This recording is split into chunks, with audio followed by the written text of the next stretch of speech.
আমি আজকের এই ঘুড়ি উৎসবের আনুষ্ঠানিকভাবে উদ্বোধন ঘোষণা করছি। ঈদ মিছিল আমাদের প্রায় 500 বছরের পুরনো সংস্কৃতি। ঘুড়ি উৎসবও আমাদের অনেক পুরনো সংস্কৃতি। আজকে আমাদের ঘুড়ি উৎসব।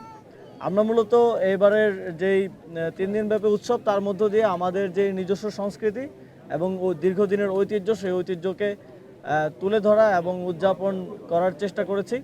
আপনারা জানেন ঈদ মিছিল আমাদের প্রায় 500 বছরের পুরনো সংস্কৃতি। ঘুড়ি উৎসবও আমাদের অনেক পুরনো সংস্কৃতি এবং গ্রামাঞ্চলে এখনও নিয়মিত ঘুড়ি ওড়ানো হয়ে থাকে।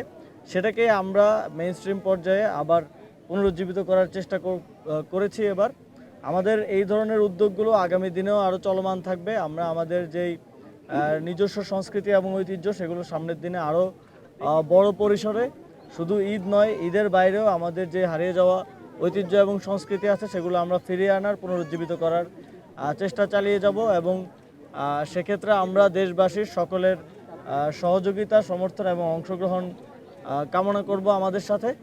তো আজকে যারা এখানে উপস্থিত হয়েছেন ঘুড়ি উড়াতে এবং দেখতে, সকলকে বিশেষভাবে ধন্যবাদ জানাতে চাই অংশগ্রহণ করার জন্য, আমাদের এই সংস্কৃতিকে উদযাপনের জন্য। এবং সাংবাদিক যারা উপস্থিত হয়েছেন আপনাদেরকেও ধন্যবাদ এবং সকলকেই আমাদের তরফ থেকে জানাচ্ছি ঈদ মোবারক। এখন আমি আজকের এই ঘুড়ি উৎসবের আনুষ্ঠানিকভাবে উদ্বোধন ঘোষণা করছি।